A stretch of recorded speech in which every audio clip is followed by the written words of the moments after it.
تقاضا کیا تھا؟ فلسطینی مزاحمت کی تاریخ۔ فلسطین کی تاریخ صرف جنگوں، معاہدوں اور سیاسی فیصلوں کی تاریخ نہیں، بلکہ یہ ایک ایسی سرزمین کی کہانی جہاں نسلوں نے اپنے گھر، زمین و شناخت کے تحفظ کے لیے جد و جہد کی۔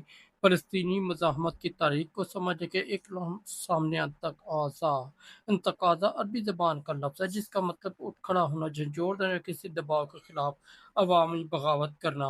فلسطین کی جدید انتقاضا خاص طور ان طریقوں کے استعمال جن میں فلسطینیوں نے اسرائیلی قبضے اور پر احتجاج کیا، لیکن تقاضا اچانک وجود میں نہیں آیا تھا۔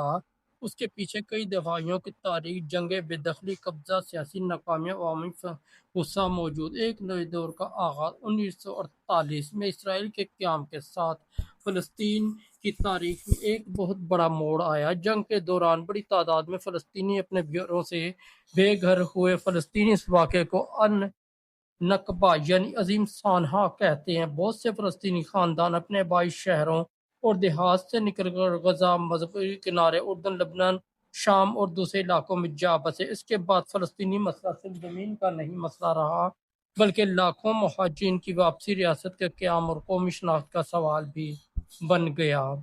1967 قبضے کا ایک اور بڑا مرحلہ۔ 1967 کی 6 روزہ جنگ نے صورتحال کو مزید پیچیدہ کر دیا۔ اس جنگ کے نتیجے میں اسرائیل نے مغربی کنارہ، مشرقی یروشلم اور غزہ سمیت کئی علاقے اپنے قبضے میں لے لیے۔ اب فلسطینی آبادی کا ایک بڑا حصہ براہ راست اسرائیلی فوجی قبضے میں آ گیا۔ اگلی 2 دہائیوں میں فلسطینی معاشرے کا انداز مضبوط ہو گیا، مذاکرات سے مسئلہ حل نہیں۔ اسی ماحول میں مختلف فلسطینی سیاسی اور مزاحمتی تنظیمیں بھی سرگرم ہوئیں۔ فلسطینی مزاحمت کی مختلف شکلیں۔ فلسطینی مزاحمت ہمیشہ ایک ہی شکل میں نہیں رہی، کبھی یہ سیاسی جدوجہد کی صورت میں سامنے آئی، کبھی سفارتی کوششوں کی شکل میں، کبھی احتجاج، ہڑتالوں اور کبھی مسلح کارروائیوں۔ 1960 کی دہائی میں فلسطین لبریشن آرمی PLO کا ایک اہم پلیٹ فارم بن گئی۔ بعد کے برسوں میں فتح سمیت مختلف تنظیمیں فلسطینی ریاست میں نمایاں ہوئیں، لیکن 1980 کی دہائی تک فلسطینی علاقوں میں نئی نسل پروان چڑھ چکی جو مسلسل قبضے، روزمرہ پابندیوں کے ماحول میں جوان ہوئی تھی۔ پھر دسمبر 1987 آیا۔ پہلی انتفاضہ 1987 میں غزہ سے شروع ہونے والے عوامی احتجاج تیزی سے مغربی کنارے، مشرقی یروشلم تک پھیل گیا۔ یہی تحریک تاریخ میں پہلی انتفاضہ کے نام سے مشہور ہوئی۔ اس کی نمایاں خصوصیت یہ تھی کہ عام فلسطینی عوام بڑی تعداد میں شریک ہوئے، ہڑتالیں ہوئیں، مظاہرے ہوئے، اسرائیلی مصنوعات کے بائیکاٹ کی اپیلیں ہوئیں، اسکولوں اور کاروباری اداروں کی بندش ہوئی، نوجوان سڑکوں پر نکلے اور کئی مقامات پر فلسطینیوں اور اسرائیلی سیکورٹی فورسز کے درمیان شدید جھڑپیں بھی ہوئیں۔ پہلی انتفاضہ میں پتھر فلسطینی احتجاج کی ایک علامت بن گئے۔ اسی وجہ سے اس دور کو کبھی کبھی پتھروں کی انتفاضہ بھی کہا جاتا ہے۔ لیکن یہ سمجھنا ضروری ہے کہ پہلی انتفاضہ صرف پتھر پھینکنے کی کہانی نہیں تھی، یہ ایک وسیع عوامی تحریک تھی جس میں سیاسی، سماجی اور اقتصادی مزاحمت کی مختلف شکلیں سامنے آئیں۔ حماس کا ظہور۔ پہلی انتفاضہ کے آغاز کے ماحول میں حماس 1987 میں قائم ہوئی۔ یہ تنظیم فلسطینی اسلامی مزاحمت کی ایک اہم قوت بن کر سامنے آئی۔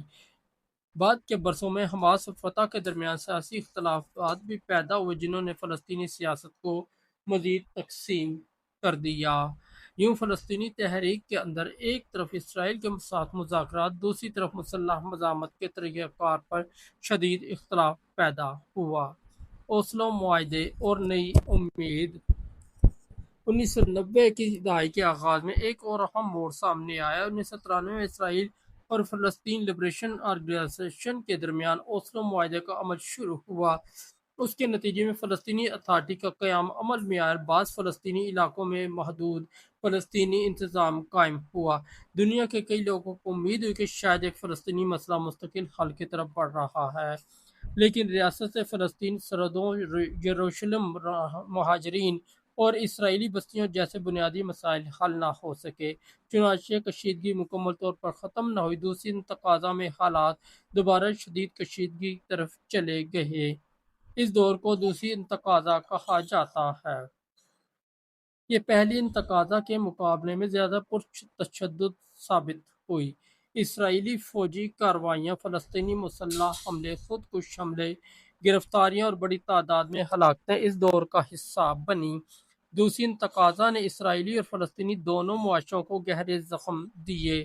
اس کے بعد اسرائیل نے مغربی کنارے میں سیکورٹی اقدامات اور علیحدگی کی پالیسیوں کو مزید سخت کیا، جبکہ فلسطینی معاشرہ سیاسی جغرافیائی طور پر مزید تقسیم ہو گیا۔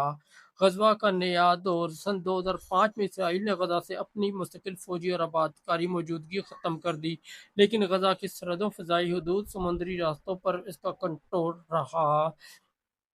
2006 کے فلسطینی انتخابات میں حماس نے کامیابی حاصل کی۔ 2007 میں حماس اور فتح کے درمیان شدید داخلی تنازع کے بعد غزہ میں حماس کا انتظام قائم ہو گیا، جبکہ مغربی کنارے میں فلسطینی اتھارٹی کا نظام برقرار رہا۔ اس تقسیم نے فلسطینی قومی سیاست کو مزید پیچیدہ بنا دیا۔ اس کے بعد غزہ کئی بڑے فوجی تنازعات کا مرکز بنا، وہاں رہنے والے عام فلسطینیوں نے شدید انسانی مشکلات کا سامنا کیا۔ آج فلسطینی مزاحمت کا مطلب کیا ہے؟ اس میں سیاسی جدوجہد، عالمی سفارتکاری، احتجاج، انسانی حقوق کی مہمات اور مختلف فلسطینی تنظیموں کی مسلح کارروائیاں سب شامل۔ تاہم فلسطینی مزاحمت کی تاریخ کو صرف ہتھیاروں کی تاریخ سمجھنا درست نہیں۔ یہ تاریخ فلسطینی شناخت، زمین، حق خود ارادیت، مہاجرین کی واپسی، یروشلم اور ایک سیاسی مستقبل کے مطالبات سے جڑی ہوئی ہے۔ دوسری طرف اسرائیلی نقطہ نظر میں فلسطینی مسلح گروہوں کے حملوں کو سیکورٹی اور دہشت گردی کے تناظر میں دیکھا جاتا ہے۔ اسی لیے فلسطین کا مسئلہ آج بھی دنیا کے پیچیدہ ترین سیاسی تنازعات میں شمار ہوتا ہے۔ اختتامیہ: فلسطینی تاریخ میں انتقاضہ صرف ایک لفظ نہیں بلکہ ایک پورے دور کی علامت ہے۔ پہلی انتقاضہ نے دنیا کی توجہ فلسطینی عوام کی روزمرہ زندگی اور سیاسی مطالبات کی طرف دوبارہ مبذول کرائی۔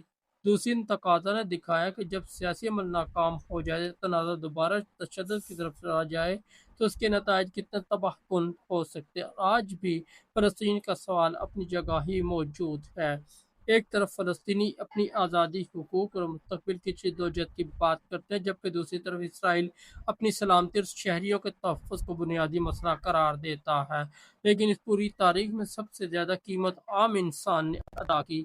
وہ فلسطینی جس نے اپنا گھر کھویا، وہ ماں جس نے اپنا بیٹا کھویا، بچہ جو جنگ کے سائے میں پل کر بڑا ہوا، اور وہ خاندان جو کئی نسلوں سے اپنے آبائی گھر واپس جانے کا خواب دیکھ رہا ہے۔